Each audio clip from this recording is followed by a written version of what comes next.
Vampire diaries season 2 episode 3 సుత్తి లేకుండా ఎపిసోడ్లోకి వెళ్ళిపోదాం. వెళ్ళే ముందు రొటీన్ రిక్వెస్ట్ అండి, సబ్స్క్రైబ్ చేయండి, నచ్చితే లైక్ చేయండి, ఇంకా బాగా నచ్చితే మీ ఫ్రెండ్స్కి షేర్ చేసేయండి ఫ్రెండ్స్. నన్ను నా ఛానల్ సపోర్ట్ చేయండి. ఇక నెరేషన్లోకి వెళ్ళిపోయి కథలోకి పరకాయ ప్రవేశం చేసేద్దాం రండి. ఇది మీ sugar free creation channel. Starting సీన్లో రిక్ డ్యామన్ ఇంటికి వస్తాడు. అక్కడ స్టీఫెన్ ఎలినా కూడా ఉంటారు. లాక్వుడ్ ఫ్యామిలీలో ఏదో ఒక సీక్రెట్ ఉంది, అది నాకు తెలియాలని చెప్పేసి డ్యామన్ అడుగుతాడనమాట. ఇప్పుడు ఇజబెల్ ఆ ఊర్లో రీసెర్చ్ చేస్తుండగా దీని గురించి ఏమన్నా కనుక్కున్నదా, అది కూడా నాకు తెలియాలని చెప్పేసి ఎలినా కూడా అడుగుతుంది అతన్ని. ఖచ్చితంగా వ్యాంపైర్స్ కాదు, ఏదో వేర్ వుల్ఫ్ లాంటిదేమో అని స్టీఫెన్ అంటాడు. వేర్ వుల్ఫ్ అవడానికి అవకాశమే లేదు. నేను 160 సంవత్సరాలుగా ఈ ఊళ్ళో ఉన్నాను, ఒక్క వేర్ వుల్ఫ్ కూడా నాకు కంట పడలేదు అని డ్యామన్ అంటాడు. అది సరే, మీరు ఎలా కనిపెట్టారు వ్యాంపైర్స్ కాదని అని రిక్ అడుగుతారనమాట.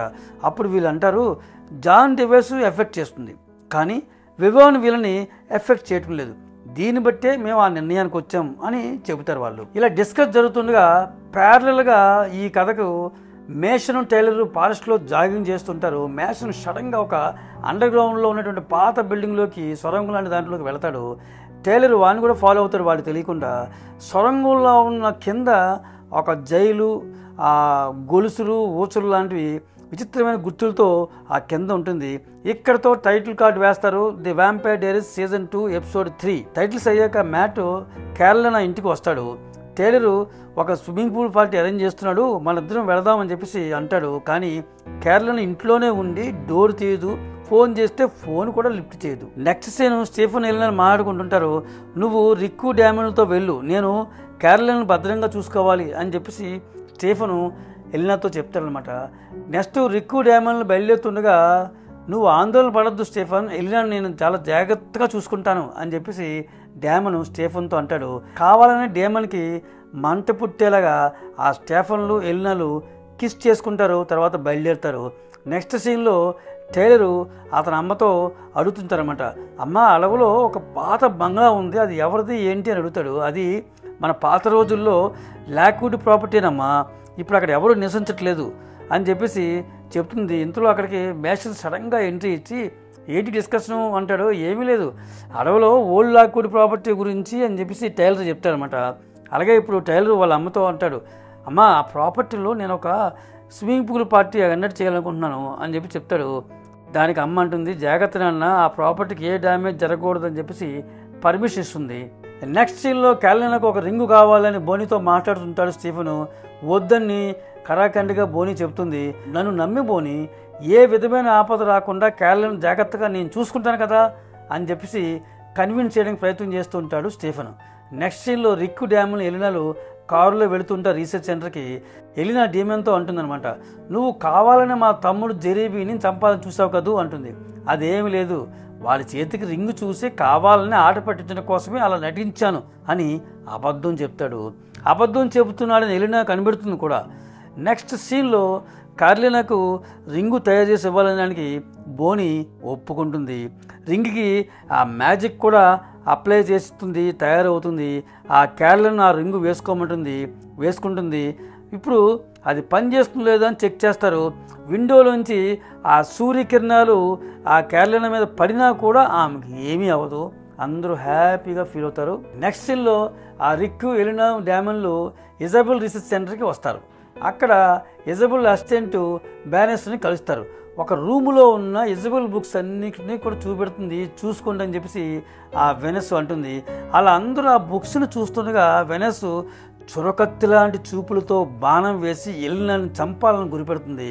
డ్యామన్ కాపాడుతాడు, ఆ బాణం అతనికి తగులుతుంది. ఇప్పుడు వెనస్ని ఇంకో రూమ్లో తీసుకెళ్ళి ఎందుకు ఇలా చేసావని రిక్ నిలదీస్తాడు. చంపాలనుకోవడం నా తప్పే, కానీ నేను ఇజబెల్ రీసెర్చ్ అంతా చదివాను, అందులో క్యాథరినా డ్యామన్ గురించి ఆ బుక్స్లో ఉంది. ఇప్పుడు వాళ్ళిద్దరిని ఇక్కడ చూసేసరికి కోపంతో అలా చేశాను అని చెప్పేసి ఆమె పశ్చాత్తాపంతో అంటుంది. అది విన్న ఎలినా వచ్చి వెనస్తో, నేను క్యాథరినాని కాదు, ఎలినాని, ఇజబెల్ యొక్క కూతుర్ని అని చెప్పింది. నెక్స్ట్ సీన్లో స్టీఫెన్ క్యారలినా అడిగి వెళ్తారు. ఆ ర్యాబిట్ని ఎలా పట్టుకోవాలి, ఎలా చంపాలని చెప్పేసి ఆమెకు స్టీఫెన్ ట్రైనింగ్ ఇస్తుంటాడు. ఇంకో పక్క టైలరు ఆ ఓల్డ్ లాక్వుడ్ ప్రాపర్టీ పక్కనే ఆ స్విమ్మింగ్ అవుట్ పార్టీ కండక్ట్ చేస్తూ ఉంటాడు. అక్కడికి మేషన్ వచ్చి చీకటి పడేలోపు ఈ పార్టీని ఫినిష్ చేసి వెళ్ళిపోండి, లేకపోతే తీవ్ర పరిణామాలు ఎదుర్కొంటారు అని వార్నింగ్ ఇచ్చి వెళ్ళిపోతాడు. ఎందుకలా మ్యాషన్ చెప్పాడో అర్థం కాదు టైలర్కి. ఆ పార్టీలో ఉన్న మ్యాట్కి ఒక అమ్మాయి క్లోజ్గా ఉంటూ ఫ్లర్ట్ చేస్తూ దగ్గర వాళ్ళు చూస్తూ ఉంటుంది. అక్కడికి అప్పుడు క్యారలినా వచ్చి ఆ అమ్మాయిని పంపించేస్తుంది అసూయతో. ఏ క్యారలినా, నేను నీ ఇంటికి వచ్చాను, కాల్ చేశాను, రిప్లై లేదు, పట్టించుకోవట్లేదు, ఇప్పుడు మాత్రం పొసెసివ్ అయిపోయి ఆ అమ్మాయిని పంపించావు, ఏంటి సంగతి అని చెప్పేసి మ్యాట్ అడుగుతాడు ఆమెని. నెక్స్ట్ సీన్లో ఆ వెనస్ ఒక బుక్ చూపిస్తూ ఎలినా డామిన్లతో వేర్ వుల్ఫ్ గురించి చెబుతూ ఉంటుంది. 600 సంవత్సరాలకు ముందు వేర్ వుల్ఫ్లు ఎవ్వరూ లేరు, వాళ్ళు కూడా వ్యాంపైర్సే. అక్కడ ఉన్న వాళ్ళలో కొంతమంది మంత్రం వేసి సగం వ్యాంపైర్స్ని వేర్ వుల్ఫ్గా మార్చేశారు. అప్పటి నుంచి తోడేలుగానే ఉండిపోయారు, వాళ్ళు వ్యాంపైర్స్గా మారలేదు. వ్యాంపైర్స్ ఎలా మనుషులను చంపుతుంటారో అదే మాదిరిగా వేర్ వుల్ఫ్లు వ్యాంపైర్స్ని మాత్రమే చంపుతాయి. ఇవి ఎప్పుడు పడితే అప్పుడు బయటికి రావు. పౌర్ణమి నాటి రాత్రి మాత్రమే వేర్ వుల్ఫ్లు, ఆ తోడేళ్ళు యాక్టివ్ అవుతాయి, వస్తాయి అని చెప్పేసి చెబుతుంది. నెక్స్ట్ సీన్ అడవిలో మేషన్ కారు దిగి ఆ సొరంగంలోకి, ఆ పాత బిల్డింగ్లోకి వెళతాడు.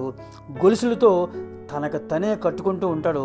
ఎందుకంటే ఈరోజు పౌర్ణమి రాత్రి. మేషను ఒక వేర్ వుల్ఫ్, తోడేలు అనమాట అతను. ఇప్పుడు ఎలినా స్టీఫెన్కి కాల్ చేసి, జాగ్రత్తగా ఉంది స్టీఫెన్, నేను ఇక్కడ చాలా చదివాను, వేర్ వుల్ఫ్ గురించి చెబుతూ టెన్షన్ పడుతూ ఉంటుంది అనమాట. నెక్స్ట్ సీన్ ఓపెన్ చేస్తే క్యారలినా మ్యాట్ మాట్లాడుకుంటూ ఉంటారు. ఇద్దరూ కన్విన్స్ అయిపోయి మనసులో మార్చుకొని ముద్దులు పెట్టుకుంటూ ఉంటారు.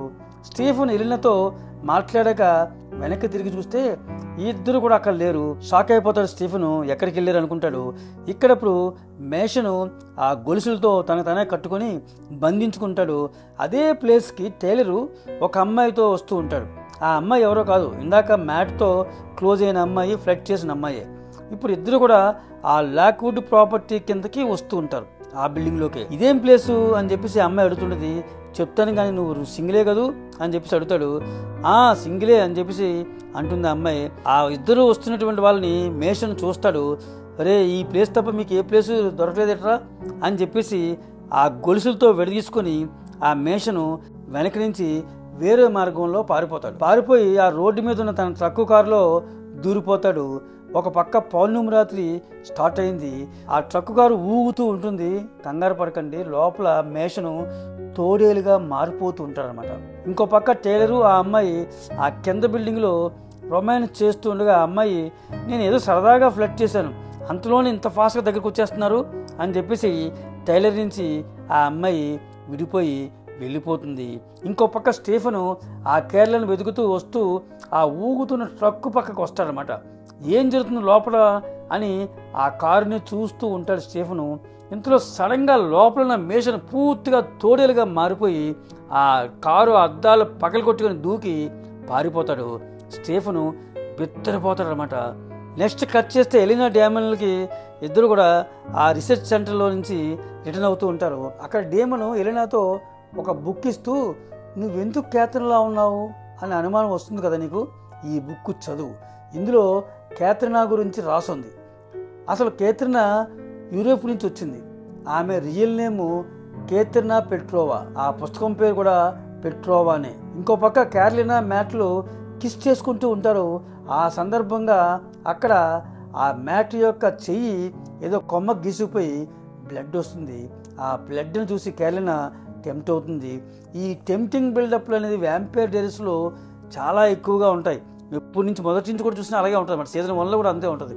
ఇప్పుడు ఆ క్యారలినా ఆ మ్యాట్ను కొరికేసే టైంకి స్టీఫెన్ వచ్చి ఆమెను ఆపుతాడు, కంట్రోల్ చేస్తాడు. నేను చెప్పేది విను, ఈ అడవిలో మనిద్దరికి చాలా ప్రమాదం ఉంది, ఇక్కడి నుంచి వెళ్ళిపోవాలి పద అని చెప్పేసి ఆమెను తీసుకొని స్టీఫెన్ వెళ్ళిపోతాడు. ఇప్పుడు నెక్స్ట్ సీన్ కట్ చేస్తే టైలరు అక్కడ వస్తుండగా అడవిలో స్టీఫెన్ క్యారలినాను చూసి, మీరు ఇక్కడ ఏం చేస్తున్నారు అని చెప్పేసి అడుగుతాడు టైలరు. ఇందులో హఠాత్తుగా తోడేలు వచ్చి ఆ క్యారలినాని అటాక్ చేస్తుంది. స్టీఫెన్ సేవ్ చేస్తాడు. ఆ వేర్ వుల్ఫ్ని చూసి టైలరు ఏం చేయకు అని కోప్పడతాడు.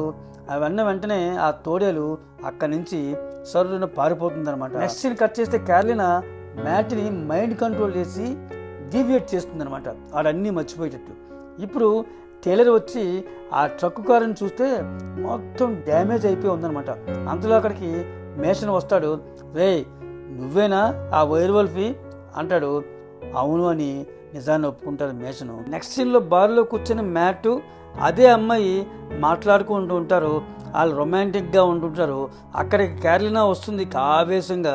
క్యారలినాను చూసి ఆ అమ్మాయి వెళ్ళిపోతుంది. క్యారలినాతో అంటాడు మ్యాట్ ఆవేశంగా, ఏ క్యారలినా నీ డ్రామాలు ఎక్కువైపోతున్నాయి, ఇక్కడతో దానికి ఫుల్ స్టాప్ పెడదాం, బ్రేకప్ చేసుకుందాము అని చెప్పేసి మ్యాట్ ఆమెకి బ్రేకప్ చెప్పి వెళ్ళిపోతాడు. అలాగే చూస్తుండిపోతుంది క్యారలినా. నెక్స్ట్ సీన్లో రిక్కు ఆ జనాలు మాట్లాడుతూ కిస్ చేసుకుంటుంటారు అనమాట. ఇంకో పక్క డామన్ ఎలెనాను చూపిస్తారు. ఎలెనా డామన్ నిలదీస్తుంది. అసలు నువ్వు అబద్ధం చెప్తున్నావు కదూ, జెరెమీని చంపడానికి ముందు నువ్వు రింగు చూడలేదు కదూ అని చెప్పేసి నిలదీస్తుంది.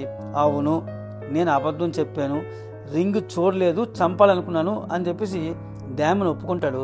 నిజం చెప్పినందుకు థ్యాంక్స్, ఇక్కడి నుంచి నీతో మాట్లాడను అని చెప్పేసి ఆమె అక్కడి నుంచి వెళ్ళిపోతూ ఉంటే డామన్ ఆమెను ఆపి, ఏంటి మార్నింగ్ నుంచి నన్ను వాడుకొని ఇప్పుడు ఏదో మాట్లాడి వెళ్ళిపోతానంటావా అని ఆ డామను ఇచ్చేటైపు అతను కూడా కోపంగా వెళ్ళిపోతాడు ఇలెనా దగ్గర నుంచి. నెక్స్ట్ సీన్లో క్యారలినా బెడ్ మీద పడుకొని ఉండగా అక్కడికి మన నెగిటివ్ క్యారెక్టర్ క్యాథరినా వచ్చి హాయ్ క్యారలినా అంటుంది. బెత్తరపోయి చూస్తూ ఉంటుంది క్యాథరినాను. ఇక నుంచి అసలు సిసలు గేమ్ స్టార్ట్ అవ్వబోతుంది, చూస్తూ ఉండు అని చెప్పేసి క్యాథరినా చెప్తుంది. దాంతో ఈ vampire days season 2 episode 3 end అవుతుంది.